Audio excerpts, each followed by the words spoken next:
Surgery కంటే hospital bill అంటేనే భయం. అదే మధ్య తరగతికి అందుబాటు ధరలో వైద్యం. Medistar hospitals.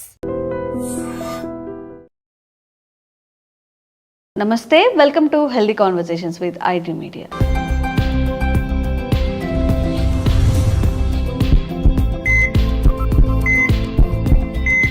నేను మీ ఛాన్సీ. సో ఈరోజు మనతో ఉన్నారు వంటింటి చిట్కాలకు కేర్ ఆఫ్ అడ్రస్ అయిన చిట్టిపొట్ల మధుసూదన్ శర్మ గారు, ఎండి ఇన్ ఆయుర్వేద. మరి కంటి సమస్యల గురించి మనం మాట్లాడుకున్నట్లయితే ఇప్పుడు చాలా చిన్న ఏజ్లోనే ఐసైట్స్ వస్తున్నాయి. మరి దీనికి గల కారణం ఏంటి, తీసుకోవాల్సిన జాగ్రత్తలు మాట్లాడేద్దాము. నమస్తే సార్. సో చిన్నపిల్లలు కూడా స్పెట్స్ పెట్టుకొని కనిపించడం, లేకపోతే వాళ్ళకి టీవీ చూస్తున్నప్పుడు కనిపించకపోవడం, రాస్తున్నప్పుడు కనిపించకపోవడం, పెద్దవాళ్ళల్లో అంటే చిన్నపిల్లల నుంచి మాట్లాడుకుంటున్నట్లయితే అట్ ద ఏజ్ ఆఫ్ 3, 4, 5 కూడా ఇప్పుడు కొంచెం కంటి సమస్యలు వచ్చే అవకాశం ఉంటుంది. సో ఇవి జెంటికల్గా వస్తాయా, లేకపోతే ఏమైనా ఫుడ్ చేంజెస్తో మనం సెట్ చేసుకోవచ్చా, ఎలా చేయొచ్చు అంటారు? సో శరీరంలో మిగతా అవయవాలతో పాటు వచ్చేటువంటి జబ్బుల్లో కూడా కంటికి కూడా జబ్బులు వస్తుంటాయమ్మా. కానీ సర్వేంద్రియం నయనం ప్రధానం. అవును. సో అన్ని అవయవాల కంటే కూడా నయనం అంటే కన్ను చాలా ప్రధానమైందని చెప్పేసి పూర్వకాలం ఆనాడే మన పెద్దలు చెప్పడం జరిగిందమ్మా. సో కంటిని జాగ్రత్తగా కాపాడుకుంటున్నారని చెప్పేసి కళ్ళు బాగుంటేనే సమస్తమైన ప్రపంచాన్ని కూడా మనం చూడగలము. సో దేహధర్మాల రీత్యా, వయోధర్మాల రీత్యా సర్వసాధారణంగా ఒక వయస్సు వచ్చిన తర్వాత కంటికి సంబంధించినటువంటి సమస్యలు అంటే ఇప్పుడు ఏదో మోకాళ్ళ నొప్పులు వచ్చినట్లు, తర్వాత చెవులకు సంబంధించినటువంటి సమస్యలు, చెవుకు సంబంధించినట్లు వచ్చినట్లు, అదేవిధంగా మతిమరుకు సంబంధించినట్టు ఇలాంటి సమస్యలు వచ్చినట్లు కూడా కంటికి కూడా సమస్యలు రావడం అత్యంత సర్వసాధారణమా. సో కొంతమందికి ఏదో 60 సంవత్సరాలు దాటినటువంటి వాళ్ళు, 50 సంవత్సరాలు లేదు ఆ ఏజ్ వచ్చినటువంటి వాళ్ళకి వస్తే, కొంతమందికి 70-80 సంవత్సరాలు ఆ ప్రాంతము ఆ వయస్సు దాటినటువంటి వాళ్ళలో కూడా కంటికి సంబంధించినటువంటి సమస్యలు రావడం సర్వసాధారణం. కానీ దురదృష్టవశాత్తు ఈ మధ్యకాలంలో మరి తల్లిదండ్రుల యొక్క అవగాహన లోపం చేత, పిల్లలకి సరైనటువంటి మార్గదర్శకం చూపలేకపోవడం చేత, విపరీతమైన పోషకాహార లోపం చేత, junk food, fast food, bakery foods ఇలాంటి ఆహారం ఇవ్వడం చేత, కంటికి రెస్ట్ సరిగ్గా లేకపోవడం చేత, ఇలా వివిధ రకాల కారణం చేత చిన్న వయస్సులోనే కంటి జబ్బులు వస్తున్నాయమ్మా. మీరు గమనించండి, స్కూల్ గోయింగ్ చిల్డ్రన్ ఒక 100 మందిని గమనించినట్లయితే దాదాపు ఒక ఇంచుమించు 15-20 మందికి అద్దాలు, సో స్పెట్స్ ఉండేటువంటి పరిస్థితి ఏర్పడుతుంటుందమ్మా.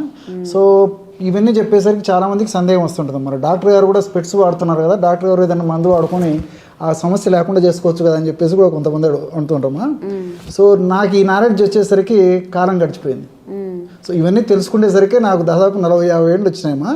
సో దాదాపు అప్పటికి చత్వారం అని చెప్తుంటారమ్మా, అది కొంచెం మొదలు కావడం, తర్వాత సరైన వయస్సు వచ్చే కొద్ది కూడా ఇంతకుముందు చెప్పినట్టు దేహధర్మాల్లో భాగంగా ఇది వచ్చిందమ్మా.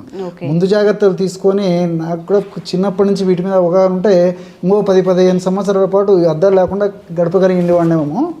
సో సరే, ఏదైనా అనుభవం నేర్పిన పాఠాలని చెప్పేసి ఆ అనుభవం అందరికీ మార్గదర్శకంగా ఉంటుందని చెప్పేసి చెప్తున్నామ్మా. సో నేను చేయలేకపోయినాను, కనీసం ఫ్యూచర్లో కూడా భవిష్యత్ వచ్చే జనరేషన్ కూడా అలా ఇబ్బంది. మీ ఏజ్ ఎంత సార్ ఇప్పుడు? 65 అమ్మా. 65. నార్మల్గా మీకు ఎప్పుడు వచ్చింది స్పెట్స్? నాకు దాదాపు ఒక 10 ఇయర్స్ అయిందమ్మా. అంటే 55 నుంచి కొద్దిగా మొదలైంది. 55 అంటే మీరు చాలా అంటే కొంచెం పెద్ద ఏజ్ కదా. చిన్నప్పుడు అంటే 20-30 కన్నా 55 అనేది పర్వాలేదు, మీరు జాగ్రత్త తీసుకున్నట్టే. మీరు డాక్టర్ కాబట్టి ఇంకా కొంచెం జాగ్రత్త తీసుకుంటే ఆ స్పెట్స్ కూడా వచ్చేవి కాదు అనేది నాకు తెలియదు. సో తెలుసుకునేసరికి పుణ్యకాలం గడిచిపోయిందమ్మా. సో ఇప్పుడు కొంత డ్యామేజ్ అయిపోయి ఉంటుంది కాబట్టి దాన్ని పూర్తి స్థాయిలో తీసుకురావడం కూడా కష్టం. అసలు ఇప్పుడు కంటి ఆరోగ్యం బాగుండాలి అన్నప్పుడు చిన్నప్పటి నుంచి పిల్లలకి మనం తీసుకోవాల్సిన జాగ్రత్తలు ఎగ్జాక్ట్లీ అమ్మా. సో ముఖ్యంగా చిన్నపిల్లలకి పోషకాలు బాగా సమృద్ధిగా ఉన్నటువంటి ఆహారం ఇవ్వడం పిల్లలకు నేర్పించాలి. అంటే పోషకాలు ఉండేటువంటి ఆహారం అంటే బాగా ప్రోటీన్స్, అదేవిధంగా ఈ మైక్రోన్యూట్రియంట్స్, కొన్ని రకాలైనటువంటి విటమిన్స్, ఖనిజాలు ఇలాంటివి సంపూర్ణంగా ఉండే ఆహారం చిన్నపిల్లలకి ఇవ్వాలమ్మా. మెయిన్గా చేయాల్సింది అది. సో ఈ పోషకాహారంలో కూడా విటమిన్ ఏ ప్రధానంగా ఉండాలి, అదేవిధంగా విటమిన్ సి, విటమిన్ డి, అదేవిధంగా విటమిన్ ఈ, అదేవిధంగా ఒమేగా-3 ఫ్యాటీ యాసిడ్స్, ఇలాంటివన్నీ కూడా చిన్నప్పటి నుంచి అలవాటు చేసినట్లయితే చిన్నపిల్లలకి సో చాలా వరకు కూడా ఒక వయస్సు వచ్చేంత వరకు కూడా వాళ్ళకి ఎలాంటి కంటి జబ్బులు రావమ్మా. ఓకే. సో కంటికి సంబంధించినటువంటి ఈ రెటినాకు సంబంధించినటువంటి సమస్యలు కానీ, లోపల రక్తనాళాలకు సంబంధించినటువంటి సమస్యలు కానీ, తర్వాత విజన్కి సంబంధించినటువంటి సమస్యలు కానీ, తర్వాత ఈ శుక్రాలు అంటారు కదమ్మా, ఈ క్యాట్రాక్ట్ ఇలాంటి సమస్యలు కానీ, ఇలాంటివి ఏవి రాకుండా ఉండేదానికి నేను చెప్పినటువంటి పోషకాహార పదార్థాలు బాగా సమృద్ధిగా చిన్నప్పటి నుంచి వాడడం వల్ల చాలా అద్భుతంగా ఉపయోగపడుతుందమ్మా. సో అలాంటి వాటిల్లో ఫర్ ఎగ్జాంపుల్ విటమిన్ ఏ గురించి మనం ఆలోచించినట్లయితేమా, ఈ విటమిన్ ఏ కరివేపాకు తర్వాత కొత్తిమీరలో పుష్కలంగా ఉంటుందమ్మా. సో మీరు బాగా గమనించండి, కరివేపాకు మన ఆహార పదార్థాల్లో వంటకాలు తయారు చేసి కరివేపాకు అందులో వేసినప్పటికీ ఎంతమంది కరివేపాకు తింటున్నారమ్మా? పెద్దవాళ్లకు అలవాటు లేకుండా పోయింది చాలామందిలో. చిన్నపిల్లలు పక్కన తీసేసి ఆహారం తింటారు కానీ కరివేపాకు పక్కన పెడతారు. సో మన పెద్దలు దాని యొక్క పర్పస్ను గుర్తిరిగే ఆహార పదార్థాల్లో వంటకాల్లో అది వేసి తినమని చెప్పి తయారు చేసుకొని తినమని చెప్పారమ్మా. సో తల్లిదండ్రులకు వాటి మీద అవగాహన లేకపోవడం చేత పిల్లలకు అది చెప్పేటువంటి పరిస్థితి లేదు. సో కరివేపాకు పొడి రూపంలో అంటే అస్సలు తీసుకోరు. ఇలా విధంగా మనం కూరల రూపంలో దాంట్లో రూపంలో చేసినా తీసుకోకపోయేటువంటి పరిస్థితి ఉండడం చేతనే చిన్నపిల్లలకు ఈ సమస్య మరీ ఎక్కువ అవుతుందమ్మా చిన్న వయసు నుంచి. అదేవిధంగా కొత్తిమీర కూడా చాలా అద్భుతంగా పనిచేస్తుంది. దీనితో ఆకుకూరల్లో కూడా మంచి విటమిన్స్ మినరల్స్ ఇవన్నీ ఉన్నాయమ్మా. ఫర్ ఎగ్జాంపుల్ ముఖ్యంగా అందరికీ అమ్మా, పిల్లల కంటే ఇప్పుడు అందరికీ కంటి సమస్యలు వస్తున్నాయి కాబట్టి అందరికి ఉపయోగపడేవి చెప్తుంటాను. సో పొన్నగంటి కూర అమ్మా. పొన్న అంటే బంగారం, గంటి అంటే కన్నం.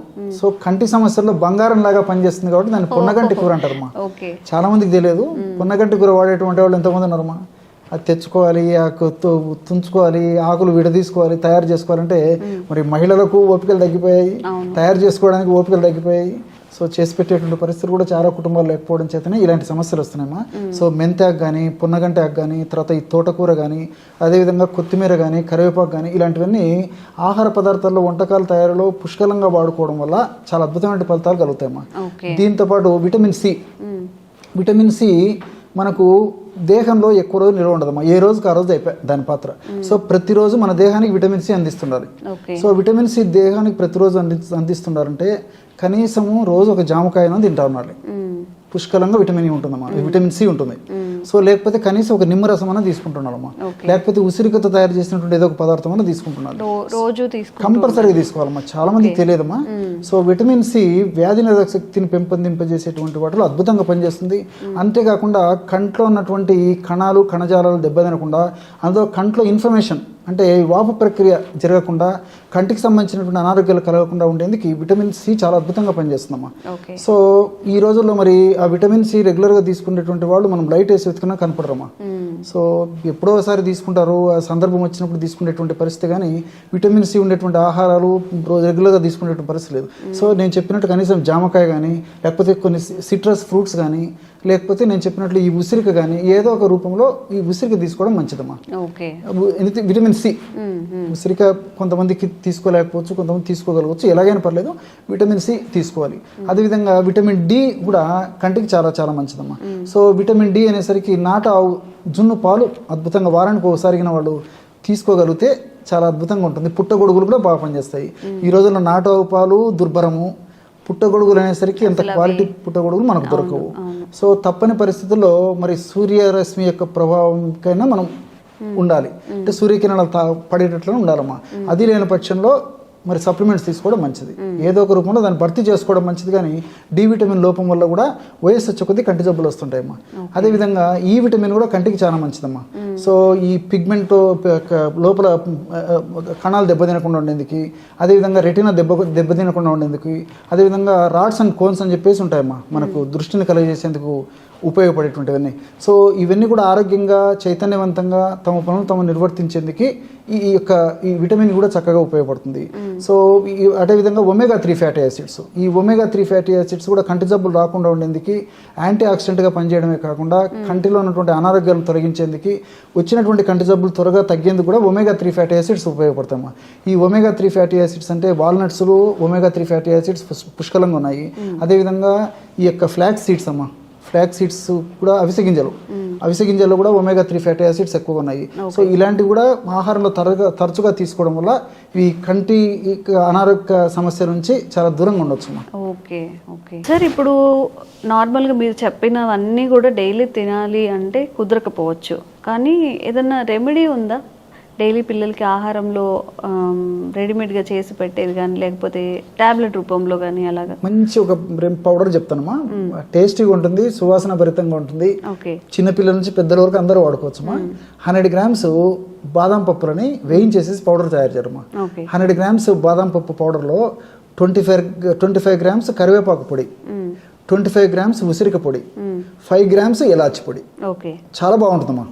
సో ఈ రేషియోలు అన్ని పదార్థాలు బాగా కలిపేసి గాజు సీసాలో నిల్వ ఉంచుకొని రోజు ఒక్కసారమ్మా జస్ట్ ఒక పావు టీ స్పూన్ నుంచి ఒక 1/2 టీ స్పూన్ వరకు వాటర్లో కానీ తేనెతో కానీ పాలతో కానీ ఎవరికి ఎలా వీలైతే అలాగా సో తీసుకోవడం వల్ల మరి చిన్నపిల్లల నుంచి పెద్దల వరకు అందరికీ ఉపయోగపడుతుందమ్మా.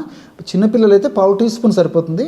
15 సంవత్సరాలు 20 సంవత్సరాలు దాటినటువంటి వాళ్ళైతే రెగ్యులర్గా 1/2 టీ స్పూన్ వాళ్ళ డైలీ యాక్టివిటీస్లో రోజు తీసుకునే ఆహార పదార్థాల్లో రోజు తీసుకునే ఆహార భాగంలో దినచర్యలో భాగంగా రోజు దీన్ని తీసుకోవడం వల్ల కంటి జబ్బుల నుంచి చాలా సులువుగా బయటపడవచ్చు. అవి రాకుండా కూడా కంట్రోల్ చేసుకోవచ్చు. Okay, thank you so much. And for more videos, Please subscribe to iDream. Please subscribe to iDream. Please subscribe iDream. And please subscribe to iDream. For more videos, subscribe to iDream. please like, share and subscribe to the channel. Congratulations, iDream. Subscribe to iDream. Subscribe to iDream. So subscribe to iDream Media. iDream ki iDream team andarki huge congratulations. Please subscribe iDream Media. Please subscribe to iDream. Subscribe iDream. Please subscribe to iDream. iDream అంటే నా కళల channel subscribe చేసుకున్నారు, నోరు తిరుగుతలేదు, మీరైతే గంట గుర్తు కొట్టండి. For more such videos, please subscribe to iDream. Subscribe to iDream. Please subscribe to iDream. Please subscribe iDream Media. Please do subscribe to iDream. Please subscribe to iDream Media. For best entertainment and information, please subscribe iDream. And don't forget to subscribe to iDream.